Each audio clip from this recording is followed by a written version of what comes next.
A taxable idea to cure the deficits.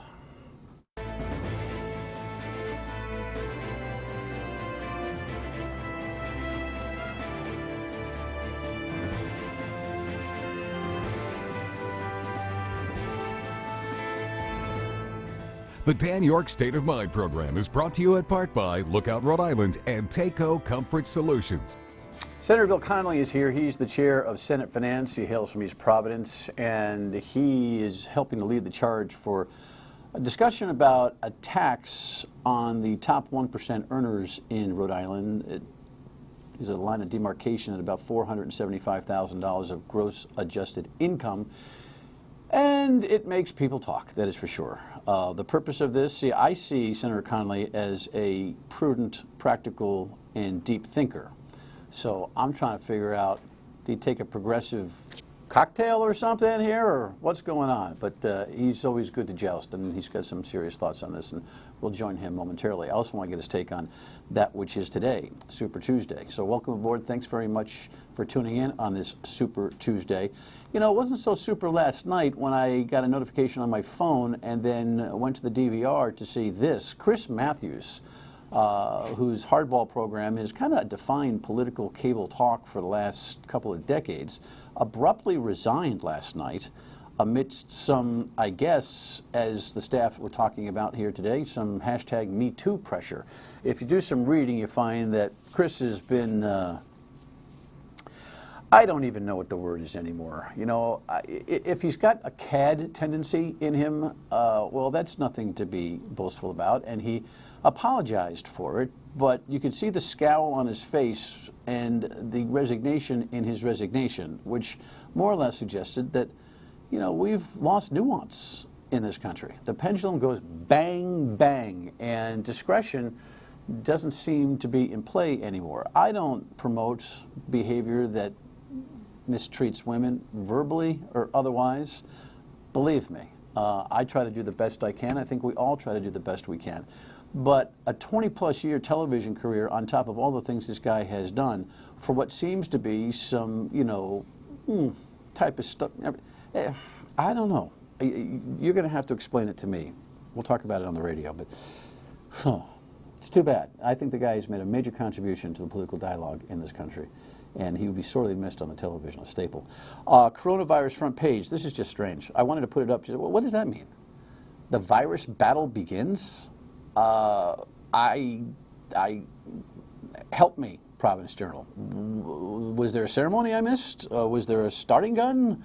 What was it? You know, we've already had the Department of Health offer a briefing on Sunday. I thought they were responsive and on their game. I think the governor has done what she needs to do in this particular case.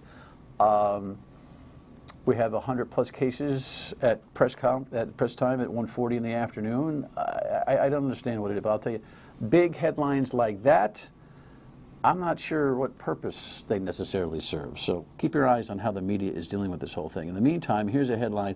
So there's an East Greenwich school where they canceled today because the kid who goes has a sibling who's not feeling well, whose dad came in from out of country. Boom, boom, boom. I'm glad that at this juncture we can still play that game of checkers. I'm hoping, like you are, that 2, 3, 4 weeks from now, months from now, that we're not just like, oh, what the heck, wash your hands and hope, you know, and hope for some kind of cocktail of remedy before they get a vaccine. But it seems like health officials and school officials, and in this case, a parent, are doing some forward thinking in consideration for everybody else. And, you know, I applaud that. I think everybody should. Again, balance. Let's talk about what's happening on the political scene. This is really a make or break day. So think about it. It's his first and perhaps last electable day.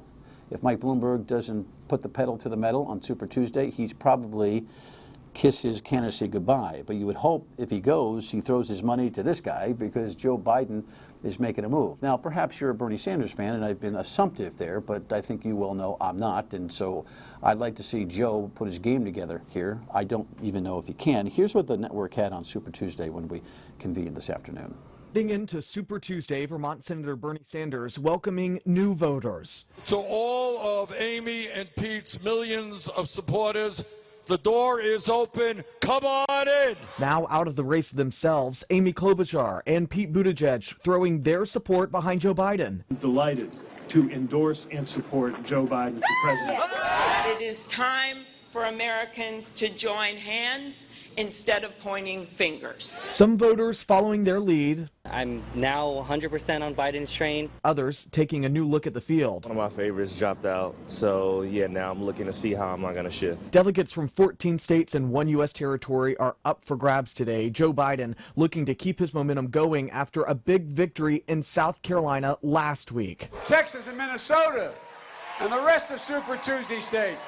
You're going to have a lot to say about it. CBS News political consultant Leonard Steinhorn says Sanders remains the frontrunner despite recent shakeups. Bernie Sanders is still going to yield a lot of delegates on Super Tuesday and will likely emerge out of Super Tuesday ahead of everybody else. Still in the race, Massachusetts' own Senator Elizabeth Warren. We're looking forward to gaining as many delegates as we can tomorrow, especially from the great state of California. And former New York City Mayor Michael Bloomberg, who spent almost $500 million on the race so far, appearing on the ballot today for the first time.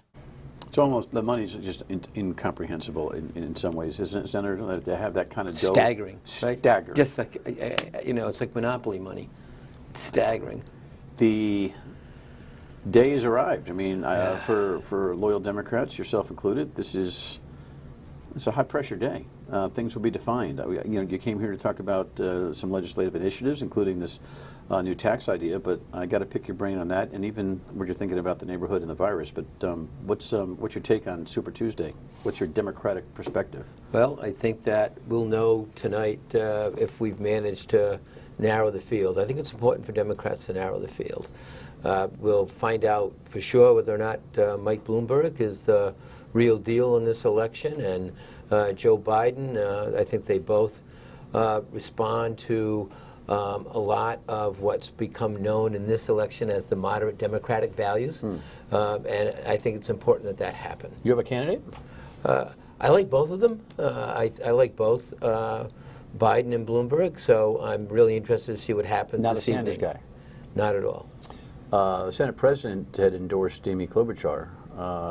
She's not in the race, and so he's jumped over to Joe Biden. Do you feel like that jumping momentum is going to have an impact? Because a lot of people are making that jump ship. Obviously, Buttigieg and Amy and even the Texas congressman, they're all kind of jumping on board, and it seems like it gives them a little bit of a bump. Yeah, I do. I think that helps. I think it shows that people want to find unity now as we get closer to the campaign. I applaud those candidates for not letting their egos get in the way, looking at reality, and dropping out of the race and supporting the candidate that they think will be best for the Democratic Party and the country. Yeah, that old line, money can't buy you love, can money buy you votes. This may be a one and done, but if he does catch fire, now what do you do? That's a moderate vote split that can cause Bernie to have an insurmountable delegate lead. Perhaps not a majority, but a significant plurality that if it got pulled from him at the convention, right? Agreed. I think. And don't forget, Elizabeth Warren hasn't quit yet either. So, right. Yeah. Right. I think it's time for Elizabeth Warren to take stock of reality as well, and make a decision about who she wants to support. Do you want, as a moderate? Well, interesting. Brainstorm with me. As a moderate, do you want her to get out, or does she have an impact on Bernie's draft? In other words, does she give Bernie a little bit more of a headache than she does Biden or Bloomberg? Well, she does, but apparently it hasn't been a big enough headache, right? She really has not impacted the Bernie solid supporters who reflects in somewhat the sort of Trump solid supporters. Bernie carries that kind of support no matter what, and she didn't really effectively make any inroads there. Coronavirus, you got to ask everybody about anything. You're an elected official. What are you telling your constituents about it? Be prudent. Communication is important. A lot of the information that's coming out now really is about taking precautions that you would take with the common cold. So we should all be doing that anyway. Keep paying attention. It's communication and prudence, but not panic. We're all saying the same thing. Yes. Right? I mean, and you know what? Sometimes the repetition works. Yeah. Saying the same smart thing. All right, we come back. So he's kind of a moderate Democrat. What in the heck is this tax idea? Stay with us. We often follow up the question where will we get the money for that?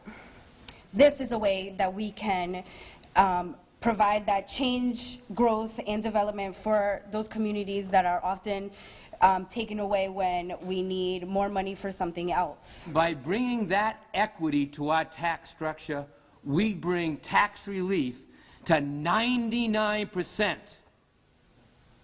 of the the rest of the taxpayers. Yeah, you and I have already had one good battle on this on the radio, so I don't know where the tax relief comes from, but you see a need. You see a need. There's I don't know, a chronic $200 million deficit it seems like we're facing every year. We refer to these things as structural deficits. I don't think anybody knows what it means, at least out there and right here. But why don't you lay out the facts of the case first, and then we can talk about the pluses and the minuses. You want to do what? Sure. So we want to raise the top bracket from 5.99% to 8.99%. When I say that our top tax bracket, what that means is that the top 1% in Rhode Island, that translates into those with $475,000 of adjusted gross income. By doing that, we raise more than we project. We'll raise more than $28 million. And you're right about concerns about the deficit and concerns about the structural deficit as well. But it's really more about investment. It's really more about investing in those things that will build wealth in Rhode Island, like education, like skills and job training. Since I've been on the Senate Finance Committee, keep seeing budgets that, frankly, are full of nickel and dime revenue raises, sales tax, fees, all things that hit middle-class families, hit working families. Taking monies from cities and towns. This year, for instance, taking monies away from the distressed communities, making cities and towns pay the state for services that we expect the state to perform. So, what is the cut to distressed communities?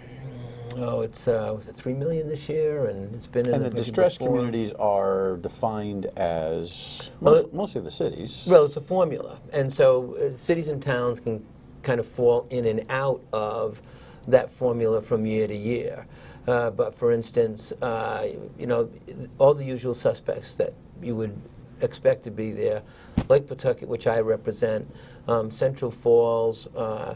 Cranston falls in and out of it. Johnson falls in and out of it on occasion because of the way the formula works. But we keep seeing budgets that take a nickel and dime approach to fees and taxes on people, and take money from cities and towns, and that does two things. It essentially raises the taxes for the middle class, for working families, because they're the ones that are paying for those goods and services that we're looking at in every budget. And the cities and towns, when you take money away from them, what do? They have to raise property taxes. We really have much more of a property tax issue in Rhode Island than we do an income tax issue. So this is a way of addressing that. The other part of it that I don't think has had enough discussion yet since the day we started this discussion is that it builds resiliency. One of the things that I remain concerned about is if we keep looking at this nickel and dime approach, taking money from cities and towns, looking at one-time revenue sources to pay for recurring expenses, we're not building resiliency into our budget, we're building the structural deficit. So we need to address that as well. Okay, good long answer. What is the package then presented doing to mitigate or remove some of the nickel and dime taxes? I mean, it seems to me that, you know, your idea, well, it's not growing on me, but I'm open-minded to it. So if you're saying, hey, listen, nickel and dime, substitute for a structural change, which is that the 1% most affluent in the state would have to make up for the nickel and diming. Are you going to remove any nickel and diming? Are you going to put a moratorium on nickel and diming? I mean, what is it? Sure, we don't want to keep nickel and diming. It's got to stop. That's not the way. How do you articulate that in legislation? Build a budget. Well, you know what? We get a budget proposal every year, and on the Senate side is the Finance Committee's job to drill down into that budget. It's our job to find out where those nickel and dime proposals are. Frankly, we've pushed back against them since I've been on the Senate Finance Committee. And it's also up to us to drill down to find out where we can find and define efficiencies in those budgets as well. That's an important job too. So that's through that budget process. That's through our hearing process. Well, look, you're a process guy, and I think, again, you earned my deep respect when you really kind of led on behalf of the Senate President the inquiry on the PawSox investment. You stripped that down, you built it back up, you had public hearings, you went through the time. I thought you came out with a really constructive proposal. We all know it fell flat on the House, and bye-bye up 146. Why don't you lead on a zero-based budgeting process here on that same level? I mean, to start saying, if we were going to have a state 50 miles long and 35 miles wide, and we were going to build it together, how would we do that? Right. Literally, and start talking about, because there may be spaces between the needs that we have that we're short funding, say DCYF for an example, right? Yes. Always constantly challenged. The DOT, the roads and bridges, whatever. And then there may be things we're overfunding. I just don't think we've had the kind of, I don't want a forensic audit from the top down. I want how do you build it from a bottom up? I know it feels like almost like a Pollyanna conversation, but I think we need to have it, don't you? No, I don't think it is a Pollyanna conversation at all. And candidly, that's one of the goals that we have in our Senate Finance Committee hearings. You know, we get that budget from the governor. It comes to us. But unless that's your theme, you're not going to get there. I mean, it seems to me it requires almost a special commission mindset of that. I don't know that you're going to get there I mean, you have flavors of it, but you're not going to get there in the typical hearings on a budget, right? Because you've had hearings all the time. Every year you have hearings. Well, I'm pretty proud of the hearing processes in the Senate. You know, we hear people in the administration telling us that it's like a trip to the dentist because of the way we drill down into their budgets. I think that the administration and the department heads have started to realize that they're not going to walk into one of our committee hearings and that it's essentially going to be glossed over. We ask tough questions. We get down into the weeds. We have a great Senate fiscal staff that does a lot of preparation for our committee members. We have committee members that have developed and are developing specialties in areas of the budget. While it's not, I don't think it's Pollyanna at all, and while it's not zero-based budgeting, we've adopted an approach that is really putting the administration departments to the test on how they spend their money in the budget and, you know, what are the results. Okay, when we come back, we'll put the senator to the test on a couple of the opposing arguments for this proposal. Stay with us. I agree with the conservatives is we should have a balanced budget. Where I disagree is I want to balance it on a higher number because we need more money for education. We need more money for infrastructure. Rhode Island is behind the 8 ball and has been since the banking crisis. We are falling further behind. Our teachers are paid less. Even on top of that, we're spending less on the kids in public schools. That's part of my domain. The coronavirus issue you already addressed. You may not remember, we represent 280 professional employees at the Department of Health who are screaming for resources. Bob Walsh, the executive director of the NEA, last week supporting your idea. He's part of this consortium of Revenue Rhode Island, which is supporting this whole thing. Plain and simple, people are wondering, are you just sucking up to the progressive liberal tax and spend crowd here in this state? Are you doing their bidding? Or whose idea was this from the start for a 1%? Well, it's not a 1%. It's a tax increase from 5.99 to 8.99% for the top 1% earners. It's really a 50% above 475 increase for them, but whatever. Right, it's above the 475. So, well, I'll tell you how I became intrigued by it and started working on this issue. When I became chair of finance in the Senate, Senator Satchel particularly has sort of led the discussion on this and been the principal advocate for restructuring our tax brackets. As I listened to Senator Satchel's testimony, began looking at the issue myself, I realized there's some merit to this. Then in December of 2017, I think the catalyst for me was the federal Tax Cuts and Jobs Act, which was tax cuts for millionaires and jobs for millionaires.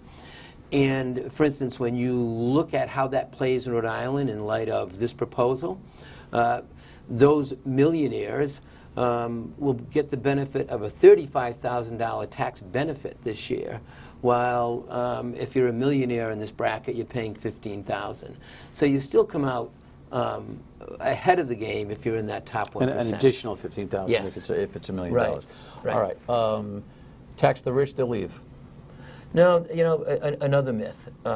There's absolutely, the data doesn't support that. What data shows is that middle-income families leave Rhode Island, and frankly, there's a study that looks at this across the nation. But what it shows is that middle-income families move, not the rich. Why do middle-income families move? They move for jobs. They move for schools. They move for personal reasons, and they move for property taxes. So, I've had a lot of pushback about that issue, about friends of mine who have followed up with me in the discussion and said, I've already had friends move. Why are they moving? They move. I live in East Providence. So you're saying this is not the bracket that moves. This is not the bracket that moves. So tell me how 99%, I've got a minute here, tell me how the 99% of the constituents benefit from this. You're not cutting their taxes. You're just raising taxes on somebody else. How does that benefit the 99% of the population? It's a talking point. I think it's specious. Okay, well, I think a couple of ways. I think I talked about it a little bit more. When we look to cities and towns to supplement our state budget by charging them greater fees, by less state revenue, we're essentially indirectly raising property taxes. I'm going to correct myself for a minute. In this year's budget proposal, it's really $6 million and $3 million in that distress aid. It's twice as bad as I mentioned a moment ago. I got about 30 seconds. We're raising their property taxes. Secondly, when we try to nickel and dime our way through the budget by adding taxes to all the goods and services that they pay for, we're hitting them again. Okay, so you're going to have to do some work selling us on the idea that the nickel and diming is going to stop, right? Yes, right. Quick answer. The House doesn't seem to have an appetite. Is this a long-term exercise or a this-year exercise? It's both. I mean, it's this year. I intend to advocate for it as much as I can. But just because it doesn't get through this year, it will not be the end of the discussion. All right. Appreciate the dialogue. Thank you, Senator. Yeah, thank you. Pay attention. Final word. When we come back. Stay with us. All right. Super Tuesday results. We'll knock them all down with who's coming in? Oh, Joe Fleming, of course. We need our pollster, and we need Ted Nesi to break it down politically. I could have had a V8, so we'll do that coming up on the Wednesday program. This is Super Tuesday. I get lost sometimes. Like Joe Biden sometimes. We'll talk to you at 3 o'clock on WPRO as well. Wash your hands. Wash your hands.